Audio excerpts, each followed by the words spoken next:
அஸ்ஸலாமு அலைக்கும் வரஹ்மத்துல்லாஹி வபரகாத்துஹு.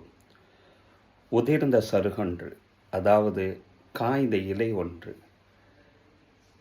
உணர்த்துவது ஒன்றே ஒன்றுதான், வாழ்க்கையில் எதுவுமே நிரந்தரமில்லை என்பதைத்தான். ஒரு கபர்ஸ்தானுக்கு ஒரு நபரை அடக்கம் பண்ண போகிறோம். அவ்வாறு பண்ணக்கூடிய நேரத்தில் அங்கே இருக்கக்கூடிய ஒரு நபர் இவ்வாறு பேசுகிறார். இந்த இறந்திருக்கக்கூடிய அந்த நபர் ஏக்கர் கணக்கில் எவ்வளவோ இடத்தை வாங்கி வாங்கி தனக்கு சொந்தமாக ஆக்கி கொண்டார்.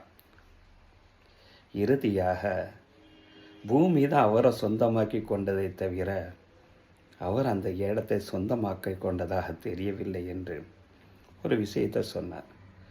உண்மையிலே சிந்திக்கக்கூடிய யதார்த்தத்தை உணர்த்தக்கூடிய ஒரு விஷயங்கள் தான் இது.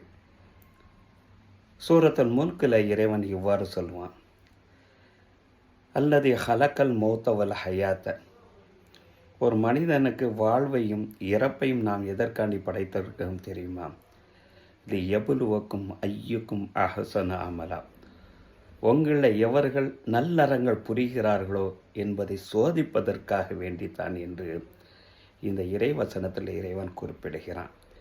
சொத்து சேகரிப்பது தவறல்ல, அதுவே நோக்கமாக கொள்வது மட்டும்தான் தவறு என்பதை இந்த வசனங்களும் நிகழ்வுகளும் உணர்த்துகிறது.